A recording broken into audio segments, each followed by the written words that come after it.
կեղծ իրականությանը չհամապատասխանում։ Պաշտպանության նախարարությունը հերքելով հաստատում է Արման Թաթոյանի հայտարարությունը, որ Ադրբեջանի զինված ուժերը Հայաստանի տարածքում նոր ներխուժումներ են իրականացրել եւ նոր դիրքեր տեղակայել, նշում է Միասնության թևեր նախաձեռնության անդամը։ Փաստերը երկաթյա են, չեն էլ հերքում։ Մարտի 4-ին նախաձեռնության ղեկավար Արման Թաթոյանը հրատապ ասուլիս հրավիրեց ու ներկայացրեց փաստեր ադրբեջանական նոր ներխուժումների մասին։ Հայաստանի իշխանությունները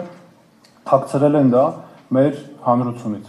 Նույն օրը երեկոյան պաշտպանության նախարարը հերքեց։ Ձեր նշած անձնավորությունը ստում է։ Նման բան չկա, սիրելի հայրենակիցներ։ Սուրեն Պապիկյանը խաբել է, որովհետև երեք պաշտպանության նախարարության մամուլի ծառայությունը ցույց է տալիս տոպոգրաֆիկ քարտեզ 75 թվականի, որտեղ նշում է, որ դիրք կա։ Այսինքն ինչ է ստացվում։ Ստացվում է, որ պաշտպանության նախարարությունը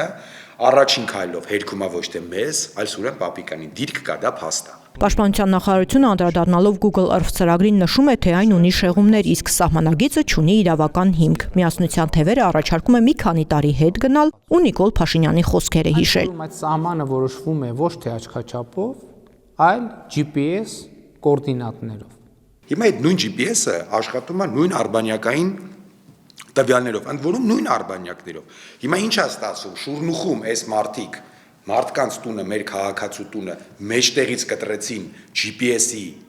շնորհիվ, այդ ժամանակ GPS-ը արժանահավատ էր եւ շեղումներ չէր տալիս, հիմա երբ որ ստի եւ կեղծիքի վրա իրանց բռնել ենք, ասում են GPS-ն ու Google-ի արբանյակները բան չեն, այսպես ասած արժանահավատ չեն։ Նարեկ Պարոնյանը շեշտում է, պաշտպանության նախարարության հիմք ընդունած քարտեզը թեև իրավական ուժ չունի, որովհետև Հայաստանի եւ Ադրբեջանի միջև սահմանազատում չի կատարվել, սակայն նույնիսկ այդ քարտեզով ադրբեջանական նոր դիրքը Հայաստանի տարածքում է։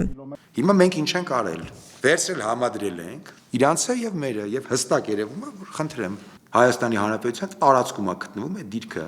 շուրջ 9000 քառակուսի մետր, որը իր ամբողջ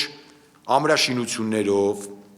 խրամատներով, խրամուղիներով, այլ դիրքերի հետ կապով ամբողջ այս տարածաշրջանը գցում է անվտանգային ճգնաժամի մեջ։ Դիրքը գտնվում է Հայաստանի Հանրապետության սուվերեն տարածքում։ Թող փորձեն հերքեն։ Թող փորձեն սրանք։ Ինչ պետք է անեն, պետք է արհեստական բանականությամբ մի հատ, չգիտեմ, նոր քարտեզ գեներացնեն, ասեն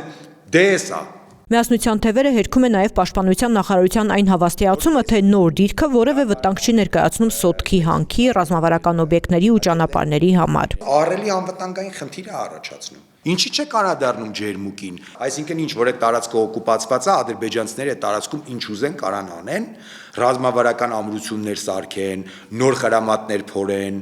հատուկ տեխնիկայի համար, տանկերի համար հատուկ խրամատներ ու պահեստներ սարքեն։ Հիմա ասած կտոր Ադրբեջանը մեր երկիրը զավթում է, մեր տարածքները զավթում է, այս մարդիկ էլ իրենց աթոռներին նստած լուր են մնացել։ Սա է այն կառավարությունը, որին Հայաստանը արժանի է։ Նարեկ Պարոնյանի խոսքով Հայաստանի իշխանությունը ոչ թե պաշտպանում է մեր երկրի սահմանը, այլ մանիպուլյատիվ թեզերով փորձում է արդարացնել Ադրբեջանի զավթողական քաղաքականությունը եւ մեր երկրի տարածքային նոր կորուստները։ Հարց կարող է առաջանալ դուք ում կողմից եք ընդհանրապես Հայաստանի թե Ադրբեջանի։ Փաստացի երևում է, որ ոնց որ թե այս հարցում դուք